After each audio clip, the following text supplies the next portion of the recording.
जिस भी इंसान की इम्यूनिटी स्ट्रांग नहीं होती, चेंज ऑफ वेदर में सबसे ज़्यादा बीमारियां उसे अटैक करती हैं। सेम ही चीज़ हमारे प्लांट्स के साथ भी होती है। अक्टूबर नवंबर का मंथ ऐसा होता है जिसके अंदर वेदर चेंज हो रहा होता है। तो वेदर चेंज के समय हमारे प्लांट्स भी वही सब फेस करते हैं जो एक इंसान फेस करता है। जी हाँ, आज की इस वीडियो में मैं कुछ ऐसे 3 स्टेप्स आपको बताऊंगी, 3 ऐसे स्पेशल फर्टिलाइज़र आपको बताऊंगी जो हम अपने तुलसी के प्लांट में यूज़ करेंगे। एक मैंने वीडियो पहले भी बनाई थी जिसमें मैंने तुलसी की केयर के बारे में बताया था कि उसे सर्दियों के लिए कैसे रेडी करें, लेकिन आज की जो वीडियो है ये कुछ हटकर है, तो इसको अंत तक ज़रूर देखिएगा। देखिए, मेरे पास बहुत सारे तुलसी के प्लांट्स हैं जिसमें से आज मैंने नया प्लांट लिया है।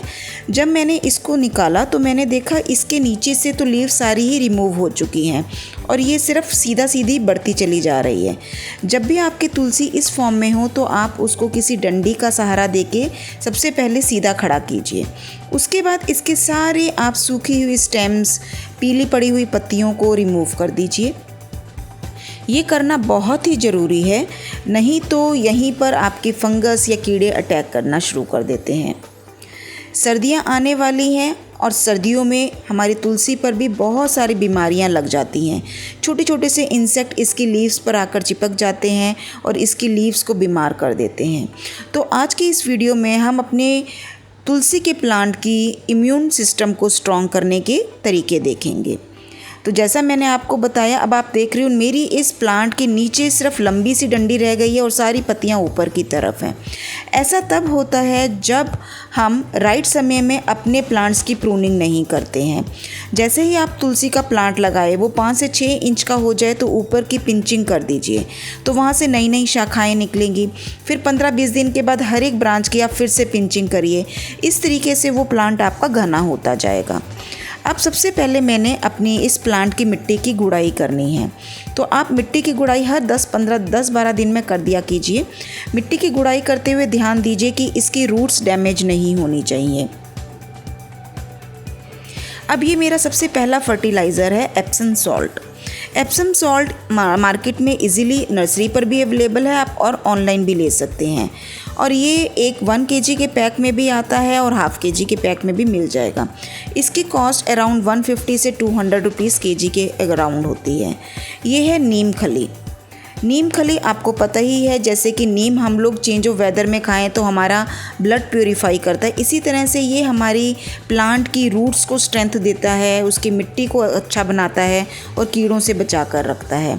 तो इसे मैंने एक कंटेनर में निकाल लिया था क्योंकि पैकेट मेरा फट गया था।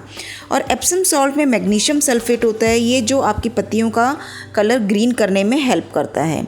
और तीसरा है वर्मी कंपोस्ट। ये तो हमें अपने हर एक प्लांट में देना चाहिए। सड़ी हुई गोबर की खाद अगर नहीं मिल रही है तो उससे अच्छा वर्मी कंपोस्ट है, क्योंकि कई बार नर्सरी वाले गोबर की खाद दे देते हैं जो कि सड़ी हुई नहीं होती है, तो वो आपके प्लांट्स में नुकसान करती है। चलिए, अब हम अपने प्लांट्स में ये तीनों चीज़ें स्टेप बाय स्टेप देंगे। तो सबसे पहले आप अपने प्लांट की मिट्टी की गुड़ाई कर लीजिए। जब आप अपने प्लांट की मिट्टी की गुड़ाई कर लेंगे तो इससे ऑक्सीजन इसके प्लांट में जाएगी, मिट्टी में जाएगी। उसके बाद आप 1 चम्मच नीम खली पाउडर आप इसकी मिट्टी में अच्छे से स्प्रेड कर दीजिए। उसके बाद ये 10 इंच का पॉट है तो इसमें 1 से 1.5 मुट्ठी आप वर्मी कंपोस्ट डाल के इसको अच्छे से मिक्स कर दीजिए। अब आप इसकी मिट्टी के ऊपर थोड़ी सी इसकी जो आपने पहले मिट्टी निकाली थी गमले में से, वो इसकी गमले में डालकर इसको कवर कर दीजिए। अब ये जो आपका एप्सम सॉल्ट है ये आपके प्लांट को क्लोरोफिल बनाने में मदद करता है। और क्लोरोफिल का काम क्या होता है? क्लोरोफिल से आपकी लीव्स जो हैं वो ग्रीन कलर की बनती हैं। तो आप 1 चम्मच आप 2 लीटर पानी में स्प्रे बॉटल में डाल लीजिए और आप इसका फॉलिक स्प्रे करेंगे। जब आप इसके ऊपर इसकी पत्तियों पर अच्छे से फॉलिक स्प्रे कीजिए, इससे होगा ये कि आपकी पत्तियां जो पहले पीली पड़ने लग गई थी और वो धीरे धीरे ग्रीन हो जाएंगी, क्योंकि ये जो है आपकी लीव्स को मदद करता है फूड बनाने में। ये आपकी लीव्स का क्लोरोफिल की क्वांटिटी को इंक्रीज़ कर देता है। तो एप्सम सॉल्ट आपके प्लांट्स के लिए, सभी लीफी प्लांट्स के लिए बहुत ही अच्छा होता है और ये और भी बहुत सारे प्लांट्स के लिए बहुत अच्छा होता है। तो इस तरीके से आप अपने प्लांट को अच्छे से एप्सम सॉल्ट से इसके ऊपर फॉलिक स्प्रे कीजिए। उसके बाद अगर आपकी लीव्स या आपकी स्टेम्स लटक रही हैं तो आपने जो डंडी लगाई है या जो आपने स्टिक लगाई है उसके साथ आप इसको अच्छे से बांध दीजिए, क्योंकि अब नीचे से लीव्स नहीं आएंगी और हम इसको अच्छे से ऐसे बांध देंगे ताकि आपका प्लांट जो है स्ट्रेट खड़ा रहे। इसके बाद आपने करना क्या है, आप इसकी स्टेम्स की धीरे धीरे पिंचिंग करिए। सर्दियां आने से पहले आप इसकी अगर पिंचिंग करेंगे जिस भी स्टेम की, तो वहाँ पर नई नई ब्रांचेस निकलना शुरू हो जाएंगी और आपका प्लांट धीरे धीरे घना हो जाएगा। अब आपका प्लांट बिल्कुल रेडी है किसी भी बीमारी से लड़ने के लिए।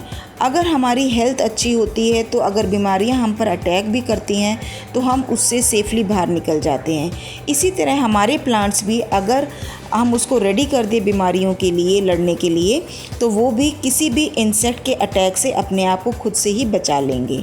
और 15 से 20 दिन में आप इसके ऊपर नीम ऑयल का स्प्रे भी कर सकते हैं। इस तरीके से आप अपने तुलसी के प्लांट को हेल्दी बना सकते हैं। इसका रिज़ल्ट आपको विद इन अ वीक दिखेगा कि आपका प्लांट हेल्दी हो गया है, उसके कलर्स जो येलो पत्तियां पड़ गई थी वो धीरे धीरे हरी हो गई हैं।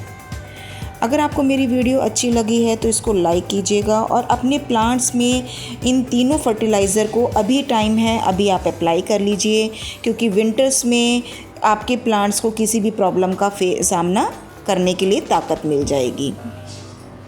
Thank you for watching this video. Bye bye. Take care.